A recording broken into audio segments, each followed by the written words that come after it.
Hey guys, Dr. Prometheus here with a thoughts video on Dead Island 2. So I want to caveat this video by saying that I did not like Dead Island 1, likely because it just came out in a time where I was just not interested in these types of games, which was a zombie hack and slash first person type deal. I really enjoyed Dead Island 2. That's my TLDR at this point, so if you don't want to watch the rest of the video, it's fine. I did enjoy Dead Island 2, but if you're here to hear the rest of the thoughts, then yeah, go ahead and stick around. From someone who isn't is kind of a big normie in Dead Island and kind of zombie games and hack and slash games like this in general. So to give you an idea with let's start with some of the issues I had with the game. Now, it was probably on my part as opposed to anything, because it seemed like my PC and OBS did not like Dead Island 2 at times. And particularly it was during a couple of parts. So loading up to the game, I had some stability issues going into that. Once I got past the main menu, it was typically fine and loaded fine. So that was kind of weird. Just the 3-4 enter clicks, the warning, the telling you it's saving, that sort of thing, the trailer for it.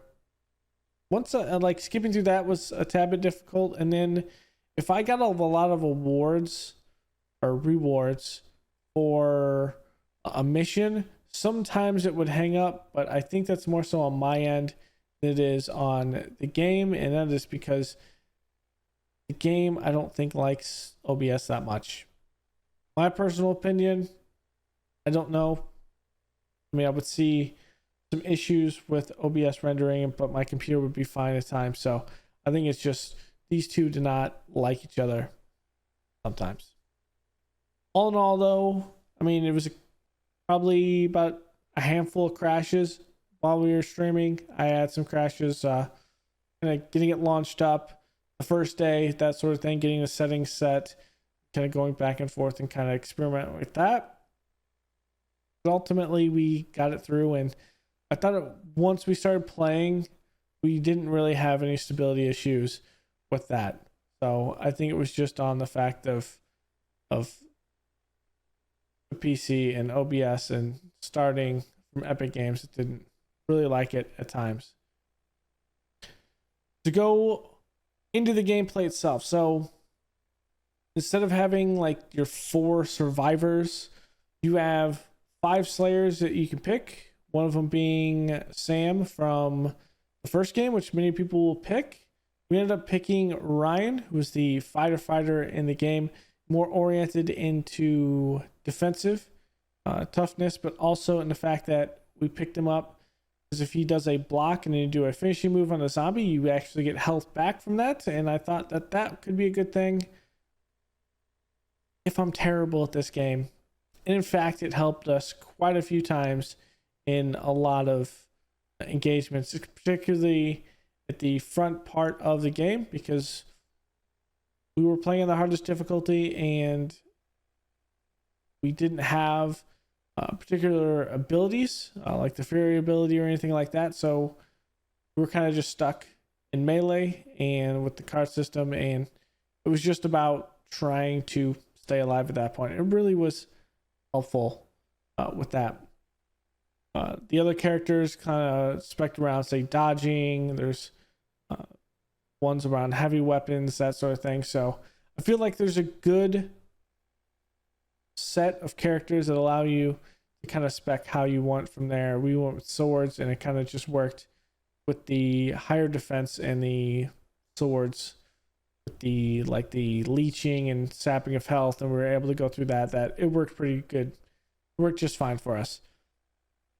And going into the skill system, that was pretty cool with the cards. So you had a set of cards that you can kind of flip out and flip in at will, and that was pretty cool in allowing players to kind of experiment with builds with it without being locked in like a skill grid system like in other games. So in particular, that allowed us to kind of set up around the Fury ability or For example, around health. So we had one where we had ability that got us health when we finished a zombie. Well, there's another one that gives you more health when you finish a zombie, and then there's another one that allows you to get more health from the weapon itself, a weapon upgrade, if you maim a zombie, and then another one is if you finish a zombie. And we were just getting health while we were fighting the entire time, no matter if we were blocking into counterattack or if we were just attacking. We had so much health coming in that we were able to play in a sustained fight, and I didn't really feel there was any particular time besides me potato aiming my health button that we were struggling at any point. It's just me not healing fast enough, or the fact that I pressed G, which is the Fury, instead of rebinding the health on to my mouse. That's my fault. So I thought the card system and the weapons upgrade kind of flowed pretty well with who you can draw as characters and what weapons you can make, things like that. The environments, I do like the concept of having 10 areas on the map and allowing you to have 10 separate sandboxes that kind of moves through. And in those sandbox areas were decently big. And I do like the fact that while you had an open space like that in the sandbox, you weren't bogged down with a massive map. Some games can do this. Dead Island 2 can do it just because of the fact of you have quarantine sectors, quarantine zones because of the infection, which makes sense that you can split it up and have 10 different sandboxes, things like that, because you have quarantine zones. Some games can't do that, like The Witcher. You couldn't really do that just because of the sole fact that, well, once you went to one zone to the other, it has to be seamless. So you have to go to a more open world style of game. So I thought that worked particularly well with this.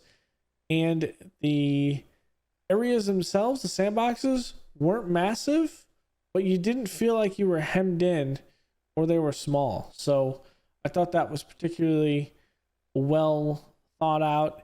And the enemies popping out all around you, some are static, some popping out of the sewers, things like that. So there's a lot of enemies popping in around you, and you can always find somewhere to test your latest weapon or your latest skill on any zombies or special ones you find, which are particularly intriguing. So I'll go lightly over the story here before I go into any spoilers. So when I put up my hand from there, there'll be spoilers and I'll give you an idea. So TLDR, I really enjoyed the story in this. You're really just going through trying to escape LA once again. You have an overarching story of that, of trying to get out of LA to go see your brother, or at least see how he's doing. You have another story about the world itself. So what is going on in Hollywood with the infection in LA, and then kind of your character's association with the infection itself.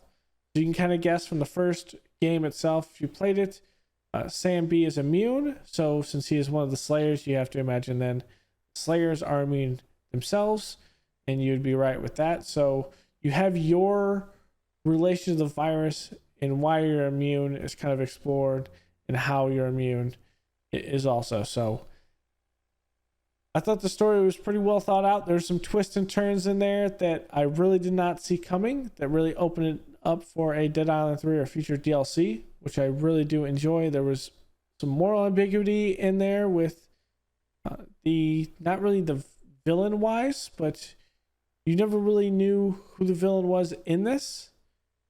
And I like that. It was really ambiguous, and you don't really figure out one thing. Then you get hyped up and you kind of see something completely different in what you expected with the story. And I really did enjoy that, even open-ended. So here, I'm going to leave you guys an opportunity here about 10 or so seconds to leave the video from here. That'll be the end of it. Otherwise, we're going to go into some spoilers and kind of tell you what I thought about the story more directly.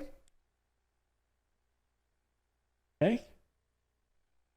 So, spoilers. The infection itself being some sort of entity is great. The idea of overarching of you being in a perspective of not knowing how your immunity relates to things, and then later finding out that your immunity isn't because you're like more so immune, the virus doesn't affect you, but really figuring out that it's related to your fury ability, and that you're actually a hybrid who can literally destroy stuff, but also the fact that the zombies don't like you because you're a hybrid human as well. It's awesome. The overarching person that you think is a villain ends up being someone that is likely going to be an antagonist later down the line in Dead Island 3 or further in the future wise. I really did enjoy that the misdirection they had with that. The person that's ultimately that is the end boss wise is something and someone you would have no idea about in the first place. So I thought that was particularly interesting on how they kind of set it up and saying you need to find out why you're immune, the whole cure route, as like it was at the end of 1, where you're really formulating a cure, but then really 2 talking about what the cure is and what the actual illness is that's turning everyone is amazing. Absolutely amazing. Give me a lot of vibes from The Walking Dead, where it was what, season 3 or 4, where Shane's told the CDC, or not Shane, not Carl, Rick. Rick is told by the scientists at the CDC in Atlanta that everyone's infected. Well, that idea was taken into Dead Island 2 and used superbly in that. So some light spoilers in there, nothing crazy. I'm trying to beat around the bush because I don't want heavy spoilers in case you guys do want to listen to this and kind of see my thoughts on the story itself a little bit more in depth. But I would say that if you enjoyed Dead Island 1, you will enjoy Dead Island 2.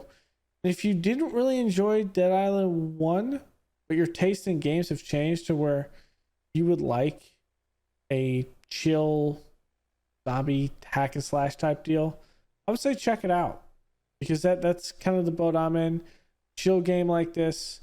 I was jump scared quite a few times just because of silliness of I wasn't expecting something. Something pops out of a door that I should have expected, but I wasn't really paying attention because I was looking at chat, and it jumps at me and I hear the sound and I jump. There's a couple jump scares like that, but a lot of them are very, very predictable. So it's kind of on me.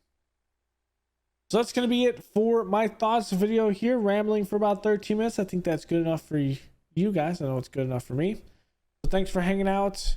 We'll leave a like below, a comment, and subscribe. I will see you guys in the next thoughts video and next playthrough of whatever game we choose to play on stream.